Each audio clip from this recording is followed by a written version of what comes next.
Hey guys, Scott here. Today we're going to go over the new Resident Evil perks coming out with the Wesker chapter, and we're just going to start with Ada's, and there are 9 perks total, so I'm going to go over all of these and give my opinions and how strong I think they're going to be. It's kind of hard to tell sometimes when you can't actually play with them, but these are all legit, and these are the perks that we are going to be getting. Maybe a few numbers will be tweaked, but let's pretend that this is actually exactly what we're getting because these are legit leaks. So first off, reactive healing. Basically what this does, whenever a teammate is hit inside of what is the terror radius, 32 meters. It's not terror radius specifically, it's just that's the size of a terror radius. So 32 meters, your healing is basically increased by 35%, but it's of your missing health progression. So if you're at 50% heal already, you're not going to get 35% of your bars, you're going to get 35% of the 50. So it's not quite as good as you might think. I don't think this perk's very good.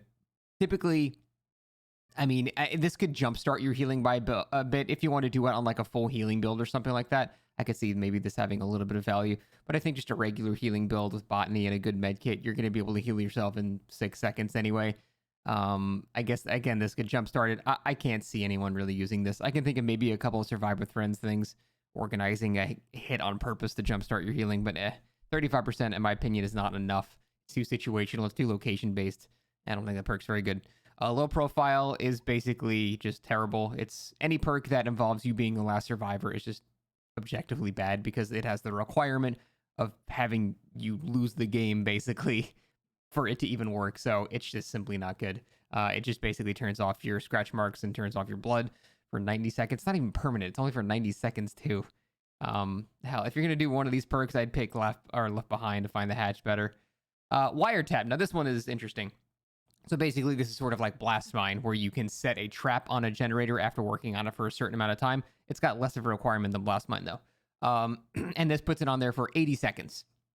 And while this generator is marked, everyone else can see that the generator is marked except the killer. And when the killer is within 14 meters of it, their aura is revealed. So you just get basically wall hacks around any loop in which there's a generator. Considering all 4 of you can have this, you can basically mark every generator that your team is currently working on and have permanent wall hacks around the loop that it's in, and even maybe a bit outwards too. The scary thing is when you combine this with something like open-handed, and suddenly now you have a 30-meter radius in which the killer is revealed through walls. That combo, I think I'm actually a little scared of. This is by far Ada's best perk, because yeah, when you combine that with open-handed to get a 30-meter aura reveal around every generator, and you have 4 of those perks, you're going to have a web set up where the killer is revealed in half the map, and that is going to be insanely strong. Now, granted, it involves the entire team having, this perk, but that's still a potential to be extremely strong, and killers that have to rely on mind games and things like that are going to struggle quite a bit, because they are not going to be able to mind game. If you've ever used the Blood Amber add-on for a skeleton key, you'll know how the killer just simply cannot mind game you whatsoever through walls while you are currently using that add-on, and that's basically what this does. Now, to counter it, the killer can obviously just kick the gen, but as any good killer will tell you, abandoning a chase to just kick a generator is usually a stupid idea.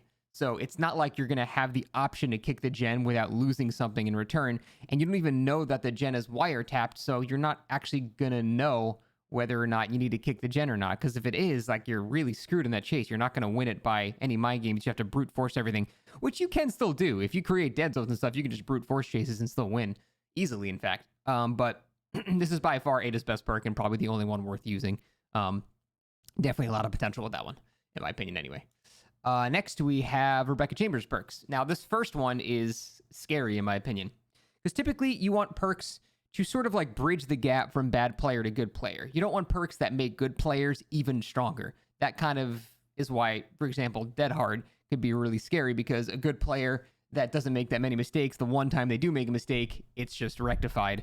And so that's why old Dead Hard was sort of removed. But basically what this perk does, every time you hit a great skill check, you get more great skill check benefits every time you hit one, but the skill check happens faster and faster, up to 6 times. You'll get tokens for it, so it basically will end up being 24% faster, but you will also basically be getting 2.6% progression instead of 1% progression on great skill checks. Now, if you combine it with things like This Is Not Happening, and yes, that perk might actually be used now, and things like Stakeout, you're going to start having scenarios where people that are getting lots of skill checks, especially if they're using a toolbox, are going to start getting, 2, 4, 6, 8, 10. They're going to get a lot more progression, and gens are going to go significantly faster. However, as soon as you miss a great skill check, it gets reset. So inexperienced or even decent players are not going to get much value from this perk. It's only for people that have insanely good timing on, hitting great skill checks, because you have to hit every single one. And you can have stakeout, bandage 1 or 2 of them. But for the most part, the only way you get value from this perk is if you are very good at always hitting great skill checks, which I can't even do that. I can't hit every single great skill check. I can hit a lot in a row, but eventually I'm going to miss one, and then the perk's value goes down quite a bit. So it really does benefit only players that are actually very good at hitting great skill checks. And I think perks that make good players even stronger is scary. I'm scared of this with stakeout and a good toolbox. I think that's going to make gens go significantly faster for players that are good. However, the one saving grace is typically all the best players in the game don't want to do gens. They just want to be chased, because that's the only thing that's left to be fun for them after they play the game so much. So kind of evens out a little bit. But yeah, I can think of some nasty gen rush builds with this. So that's an extremely strong perk in my opinion. Better than new. Upon completing a healing action on another survivor, the targeted survivor gets a 6% boost to repairing gens, just action speed in general, other than vaulting, it seems like. So 6%, it's 5, 10, so it's basically going to be what, like it's like around 5 point something seconds of save gen time. It's okay, I guess. The fact that you can put it on a survivor who might have proved thyself and other things to stack. Anything that increases generator healing or generator completion times is always scary to me, but that's a low enough of a percent, and that also assumes they immediately get on a generator. It's okay. It's not bad. I could see people using this, but it's certainly not going to be a meta perk in my opinion. It's okay though. Her last one is Reassurance. When within a 6-meter radius around the hook survivor, use the active ability button to pause their struggle progression for 30 seconds. So this is basically an anti-camping band-aid. And this is one thing I'm not 100% sure on. It has a cooldown of 40 seconds but lasts 30 seconds. I don't know if the cooldown starts after the 30 seconds has happened or before. Because if it's before, you can basically add like a minute and a half. You can add several minutes actually to a person, because there's only a 10-second window of time between the cooldown and the effect. That would let one survivor let a guy in the hook last for several more minutes, which would be insanely strong. I have a feeling it's not going to work like that, because that would be too strong in my opinion. I think the cooldown is going to start after the 30 seconds are done. That being said, you can kind of still have multiple teammates keep someone on a hook for a long time, and this is extremely, extremely strong for several reasons. Now, you do have to get pretty close to the hook. 6 meters is pretty close, but it's that kind of scenario when someone goes for the save and they see, oh, this guy's getting face camped. I'm not going to be able to save him, but he's not going to swing until I get to the hook, because he's going to want to try to grab me off it and cancel it, right? So this basically enables you to just ignore that whole grab game, run to the hook, do this perk, and then just leave. And so now the survivor is just going to last 30 more seconds. And although it doesn't really have a net benefit for you two, the other 2 survivors on the map now have 30 more seconds to do generators, which is a lot. That is a lot of time of uninterrupted progress. So having multiple people with this perk as well, I think is going to be extremely strong and heavily punish killers that rely on camping to win. I think this is going to be very, very strong. So people that camp and tunnel every match, this is going to be rough for you, which frankly, too bad. So yeah, that's going to be an extremely strong perk. I like that one a lot. I almost wish that was a base game mechanic, not a perk, but that's classic behavior. That's how they change things. So next, let's go over Wesker's perks, who is apparently called the Mastermind. And when a survivor performs a fast vault of 8 meters within you or around you, this perk activates. Next time you vault a window, your vaulting speed is increased by 40% with a 30-second cooldown. This perk is actually very good in my opinion, especially if you combine it with certain memes like Tier 3 Myers with Bamboozle. For example, Tier 3 Myers vaults a window, I think it's 1.2 seconds. A fast vault is 0.5 seconds, and a medium vault is 0.9 seconds, I think. So Myers alone almost is a fast vault, or is almost as a medium vault, but fast vaults are pretty fast.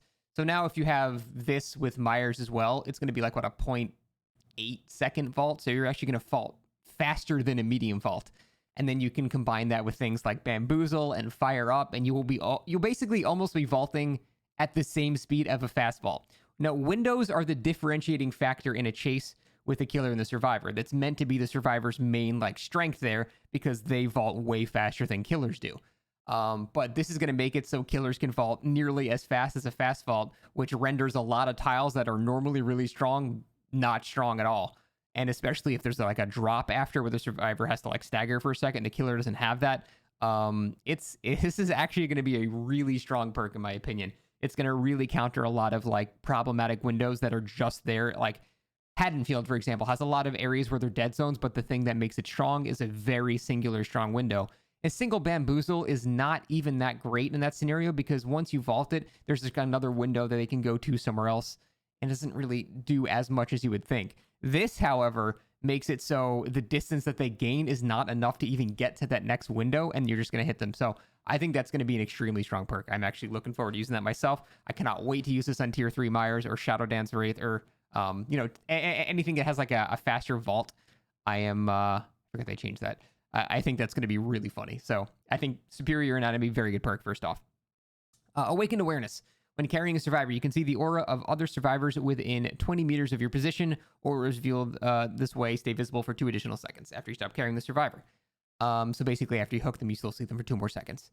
20 meters is fairly significant in my opinion. That's a pretty sizable amount. That's definitely smaller than a Terradius, but it's definitely good to understand where anybody potentially nearby is. It's sort of like a reverse barbecue in Chile. This will let you know where anyone nearby is rather than far away. I think that's kind of decent.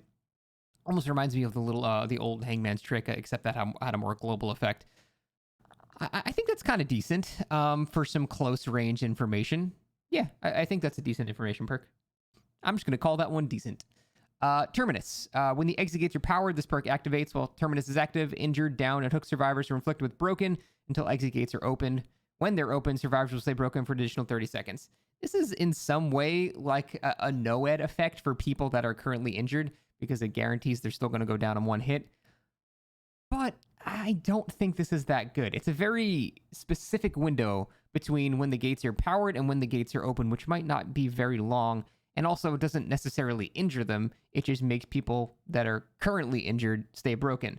The one thing that I think that is going to be nice is it specifically mentions downed survivors, which means, broken means you can't heal anybody. If someone is downed, and they have broken, you can't pick them up. They're forced to stay slugged for that time. That's the one benefit to this perk that I could see making it kind of scary for endgame. In fact, an endgame build with Noed, Terminus, and things like No Way Out, Blood Warden, where you kind of have this endgame play, and now when you slug people, they're forced to stay down for a certain amount of time. That could actually be pretty strong. Other than that, I don't see too many uses for it. It's just if you have slugs at the endgame, this will become, in my opinion, very useful, but that's the only scenario in which it is useful. So if you want to play that endgame build, I could see some uses for that. But other than that, it's not going to be that great.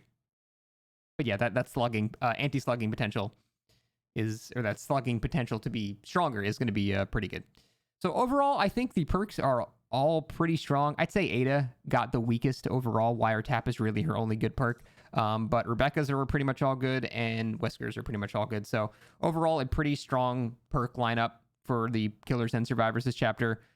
Poor Ada. But other than that, yeah, pretty decent. A lot of potential meta perks. Some are just kind of usable, and unfortunately, mostly Adas are just terrible. But that's pretty much it. Looking forward to it. Thanks for watching.